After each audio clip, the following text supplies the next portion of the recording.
palavra de Deus diz assim: pela fé, Moisés, apenas nascido, foi ocultado por seus pais durante 3 meses.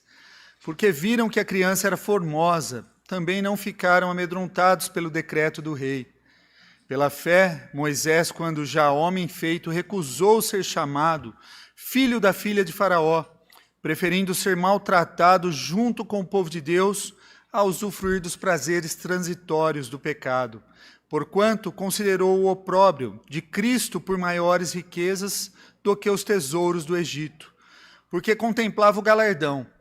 Pela fé, ele abandonou o Egito, não ficando amedrontado com a cólera do rei. Antes permaneceu firme, como quem vê aquele que é invisível.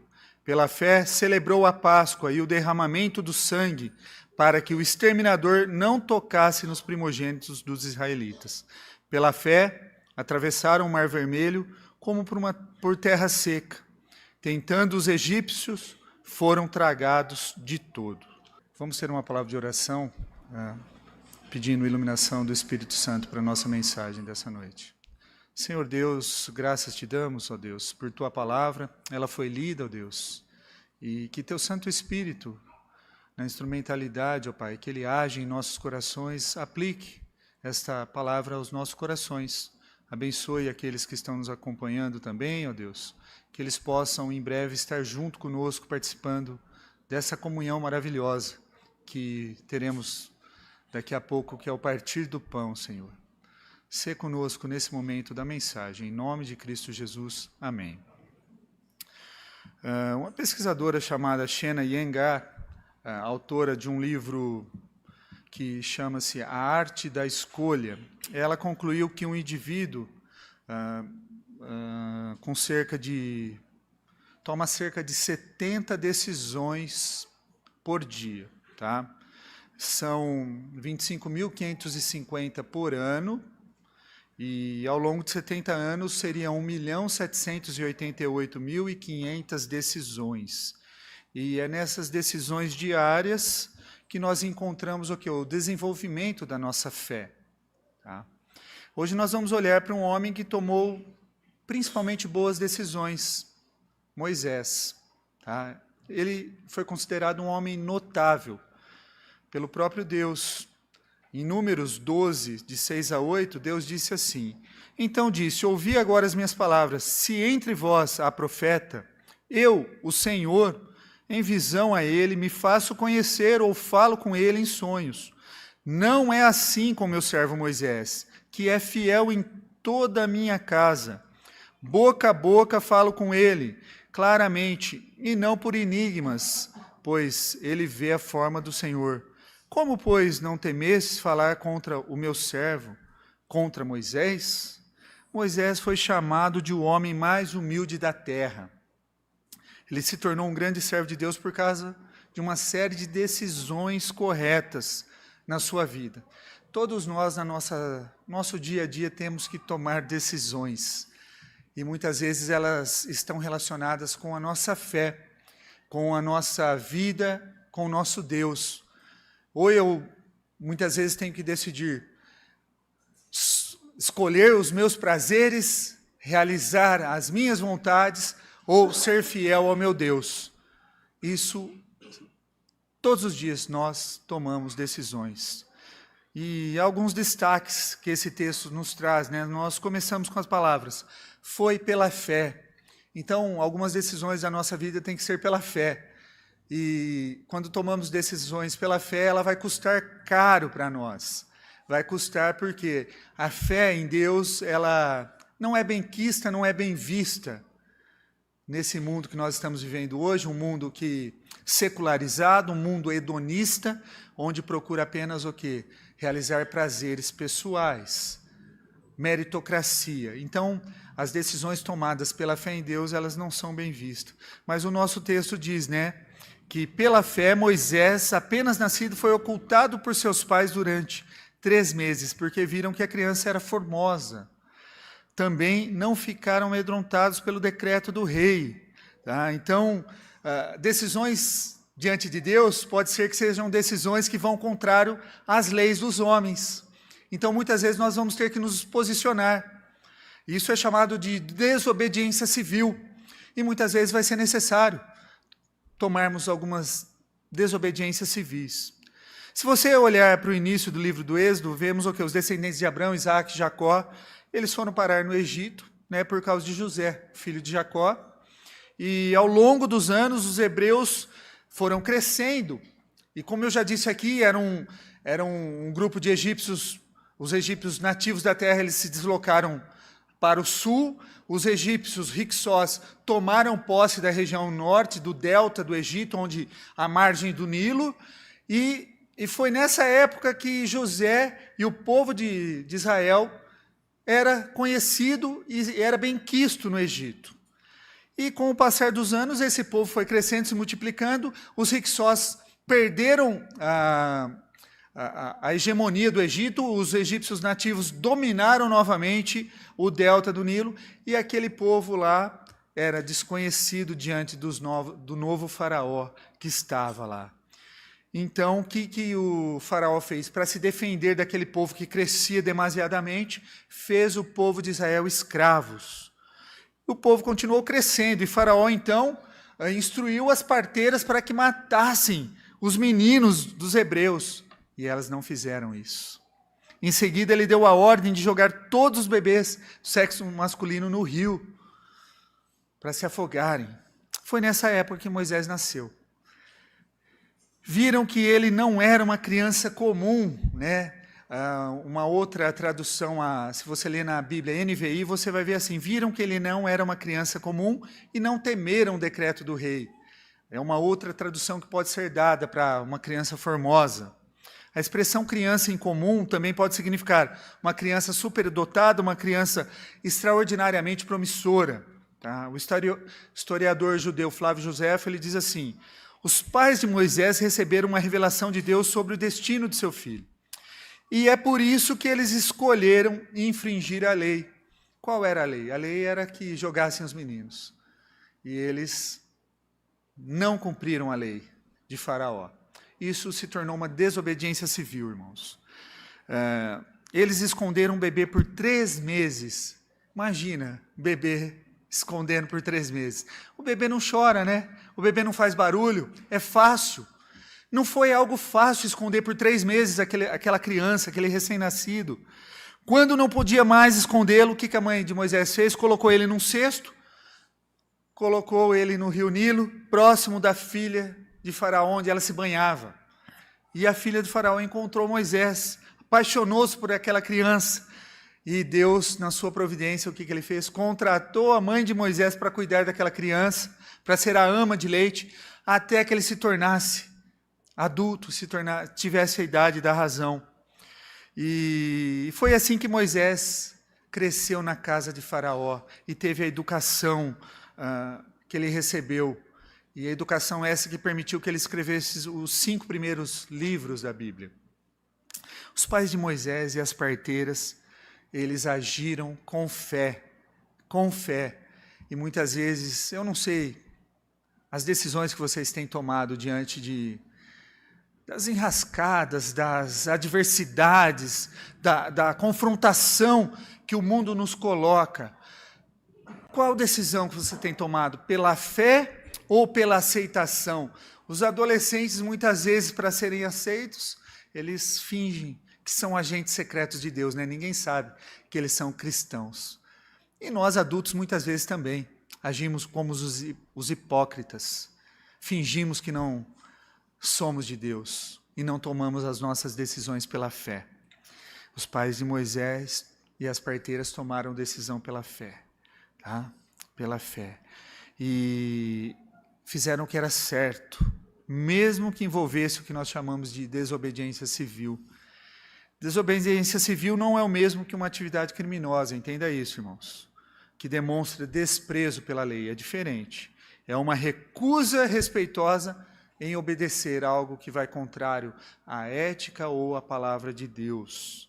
As pessoas que se envolvem em desobediência civil podem ter certeza que você vai pagar um preço por isso, vai ter consequência das suas ações.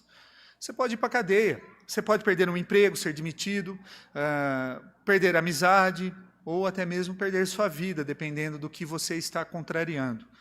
Sofrem consequências por serem fiéis à sua consciência ou à lei de Deus. Permita-me alguns exemplos de desobediência civil, que, se for necessário, aquele que crê em Deus, que confia no Senhor, vai ter que fazer um dia. Recusar-se a participar de um procedimento de aborto, né? Isso não é lei ainda no Brasil, mas pode se tornar uma lei. Então, nós, como cristãos, e tendo a consciência do pecado, de não matarás, nós não podemos, de forma alguma, cometer um aborto como cristãos. Recusar-se a obedecer uma regra do governo que diz que a igreja não pode funcionar, ou fazer algo contrário à palavra de Deus, o que a Bíblia diz. Recusar-se a fazer parte do encobrimento de uma atividade ilegal em uma empresa, no trabalho. Recusar-se a fazer parte de uma política que discrimina pobres e necessitados. Então, a desobediência civil é, por princípio, escolher o lado do Senhor quando devemos escolher, né? Por princípio, é escolher o lado do Senhor quando devemos o quê? Escolher entre o que Deus ou o que a lei diz. Nós vamos ter que tomar decisões. E talvez, meus irmãos, a tendência é o quê? Que a nossa vida não melhore, não. A tendência é as leis nos apertarem cada vez mais como cristãos. E aí nós vamos mostrar nossa fé. Nós vamos demonstrar a nossa fé. Será que estamos dispostos a pagar o preço pela fé? A fé em Deus? Moisés nem estaria vivo se não fosse o quê? Esse casal, os pais dele tomaram uma decisão contrária à lei do faraó. Moisés não estaria vivo. Correr o risco de obedecer a Deus. Isso é um lembrete para nós que somos pais. As nossas decisões, as nossas escolhas, elas impactarão diretamente o futuro dos nossos filhos, das nossas crianças.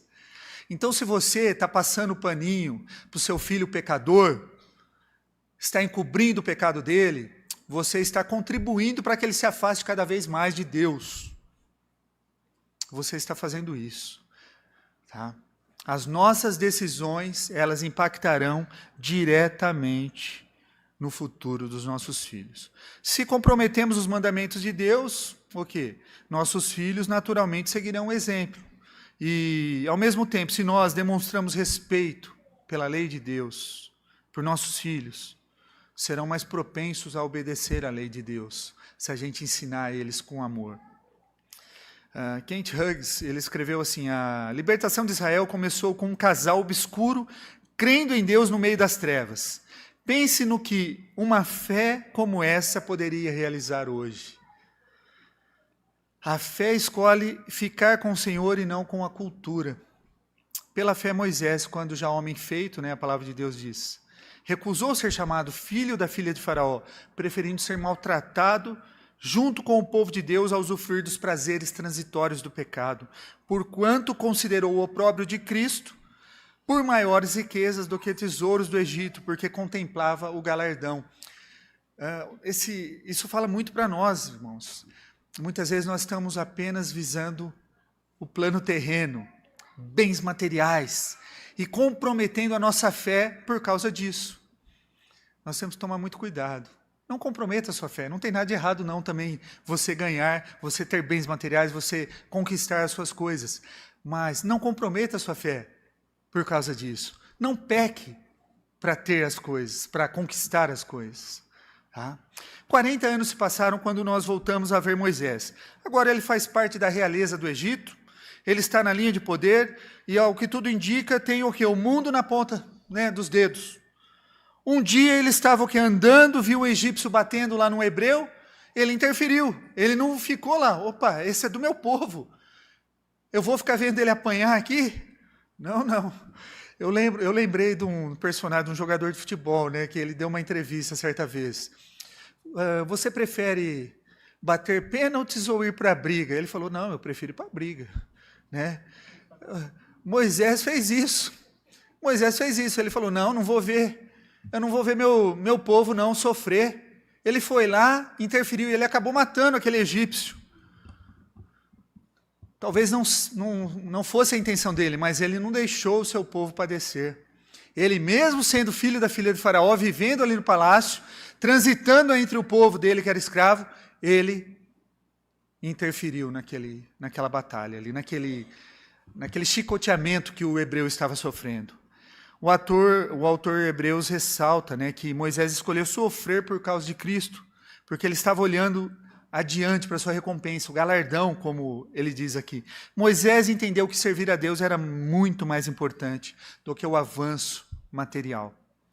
As pessoas de fé ainda precisam tomar decisões, irmãos. Nós vamos ter que tomar diversas decisões no nosso dia a dia. Vai ser decisão todo dia, né? Essa autora diz que são 70 decisões mais ou menos por dia. E algumas delas vão comprometer a nossa fé. E você tem que estar preparado para defender a sua fé, a não negar o seu Cristo. Custe o que custar. Ou você confia nesse Deus da providência, esse Deus que te deu tudo que você tem até hoje, ou não. Ou não. Escolhemos honrar ao Senhor no domingo, né, em vez de sermos pressionados no molde secular deste mundo. Domingo é o único dia que eu tenho para descansar, então eu não vou. Eu vou trabalhar, eu vou descansar, eu vou passear, eu vou cuidar. Nós escolhemos o quê? Se identificar com pessoas machucadas, pessoas sofríveis, pessoas que sofrem igual nós. Nós escolhemos estar junto aqui com um grupo de pecadores redimidos pelo sangue de Cristo, mas nós decidimos escolhemos estar aqui. Nós escolhemos todo domingo, por mais difícil que seja, por mais terrível que a semana tenha sido, nós decidimos estar aqui com pessoas falhas como nós, com pessoas sofridas como nós. Escolhemos compartilhar nossa fé. Mesmo que outras pessoas falem, você vai todo domingo. Para de ser louco, você está ficando alucinado, para com isso. Todo domingo você vai de manhã e à noite. Para com isso. O mundo quer isso da gente. O mundo quer nos ridicularizar, irmãos. Significa manter-se fiel à palavra, mesmo que isso signifique o quê? Perder emprego, perder uma promoção, no ambiente acadêmico, perder algo favorável, ou no ambiente empresarial. Significa viver de forma mais simples, para que nós possamos o quê? Dar mais do que ter coisas mais extravagantes. 2 Coríntios, capítulo 4, 16 a 18, Paulo nos lembra da atitude cristã da fé. Ele diz assim: por isso, não desanimemos. Pelo contrário, mesmo que o nosso homem exterior se corrompa, contudo o nosso homem interior se renova dia em dia, porque a nossa leve e momentânea tribulação produz em nós eterno peso de glória, acima de toda comparação, não atentando nas coisas que se veem, mas nas que não se veem. Por quê? Porque as que se veem são temporais e as que não se veem são eternas. Não é fácil olhar além da cultura, irmãos. Nós estamos inseridos na cultura. Todos nós naturalmente queremos nos encaixar, sermos aceitos em algum lugar. É mais fácil nós nos encaixarmos à cultura do que nadarmos contra a correnteza. Tá? No entanto, se nós quisermos viver a vida de fé, devemos o quê? Escolher o caminho de Deus, em detrimento do caminho da cultura. A fé tira a força do Senhor em vez do que de ficar paralisado nas circunstâncias. Pela fé, ele abandonou o Egito, não ficando amedrontado com a cólera do rei. Antes permaneceu firme como quem vê aquele que é invisível. Há alguma dúvida sobre esse versículo se referindo à época que Moisés foi para Midian, né? Depois de matar o egípcio, como forma de escapar do castigo. No entanto, isso não parece ser um exemplo muito de fé. É mais provável que esse versículo esteja se referindo aos confrontos que Moisés teve com Faraó, né, que resultaram no Êxodo, que ele ia lá avisar das pragas. Deixe o meu povo ir. O Senhor disse, deixe o meu povo ir. Esse foi o exemplo de fé. Deus chamou Moisés aos 80 anos. Então, você que que acha que não tem mais o que servir a Deus, Deus chamou Moisés com 80 anos para servi-lo. 80 anos ele já tinha. Tá? Para voltar ao Egito e confrontar Faraó.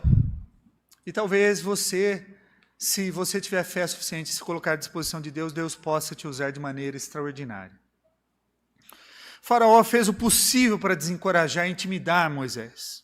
Ele foi capaz de permanecer o quê? Ousado, mantendo o quê? Seus olhos no Senhor, não amedrontado pelas circunstâncias que ele estava vivendo.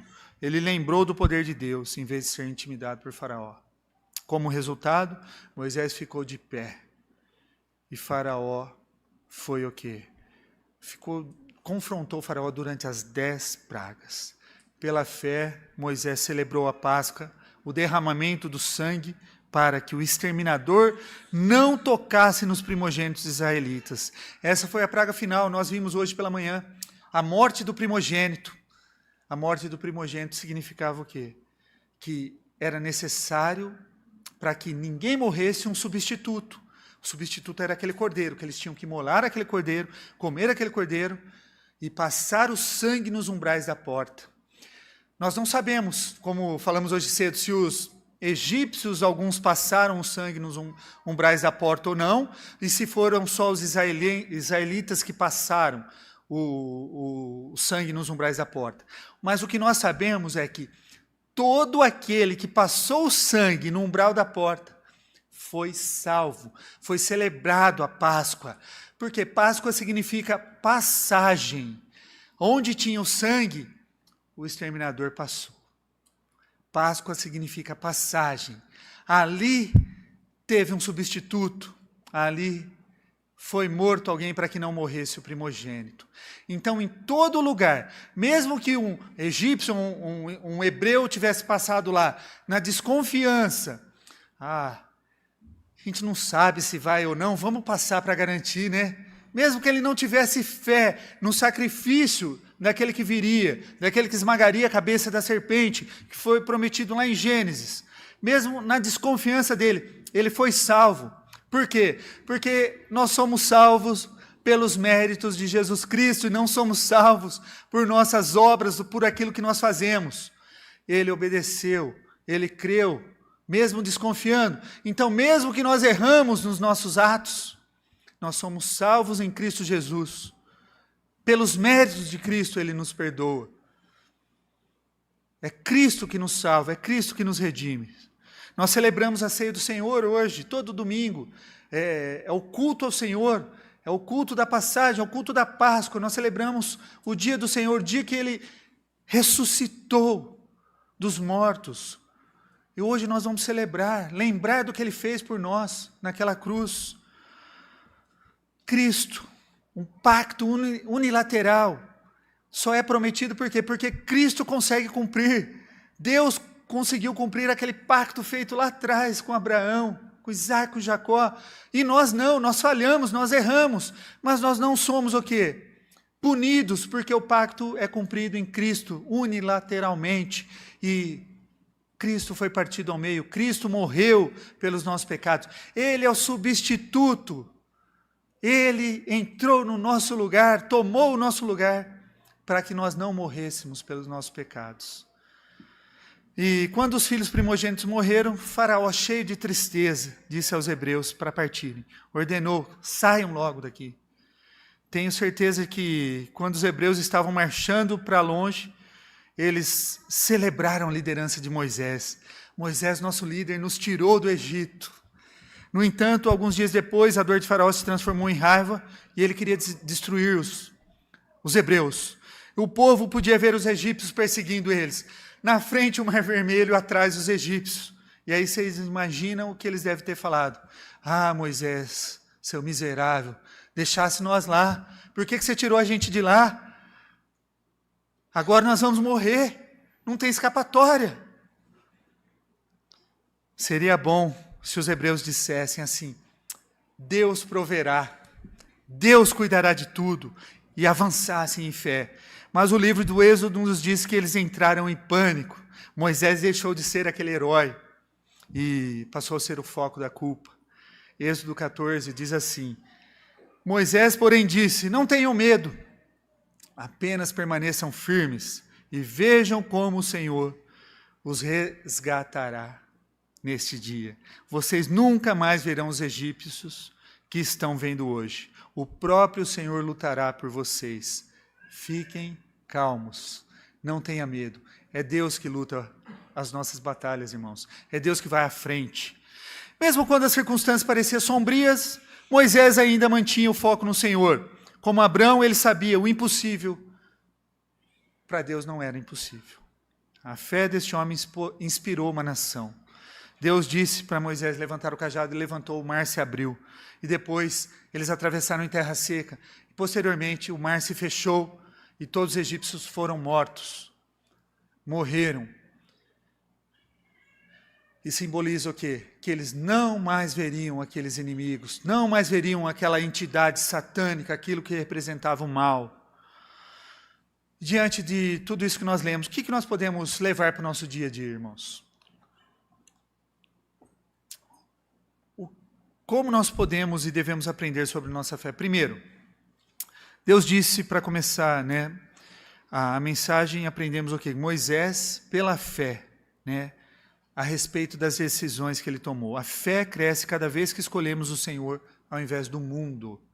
A fé cresce cada vez que escolhemos ao Senhor ao invés do mundo. Talvez você esteja passando por decisões difíceis, que amanhã, aqui você está... eu não estou falando de decisão, não. O que eu vou comer depois que eu sair do culto, não. Não é esse tipo de decisão, não. Mas amanhã talvez tenha um boleto que vai vencer, tem uma promissória, tem alguma coisa importante, você tem que pagar alguma conta que o dinheiro não chegou, tem algo que te preocupa e tira o sono. Você vai ter que tomar uma decisão. Como que você vai reagir? Confiando que Deus vai prover e fazendo a sua parte?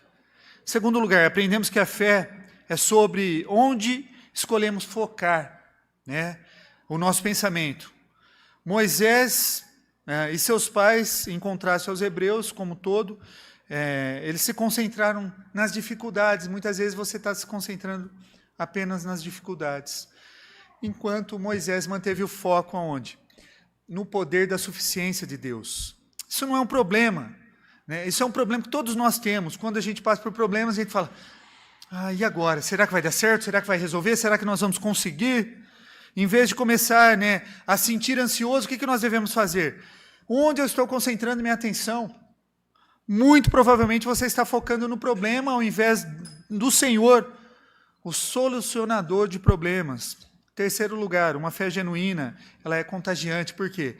A fé de um conjunto de pais não só mudou a vida dos seus filhos, mas também o quê? Salvou a nação de Israel. Então, pais, responsabilidade muito grande nós temos. Ou avós, que muitos avós trazem os filhos, os netos para a igreja. Temos uma grande responsabilidade. Moisés inspirou essa nação à liberdade e a construir um novo relacionamento com o Senhor. Você pode fazer diferença na vida dos seus filhos. Você pode fazer a diferença na vida dos seus netos. Moody foi um dos maiores evangelistas que existiu no mundo.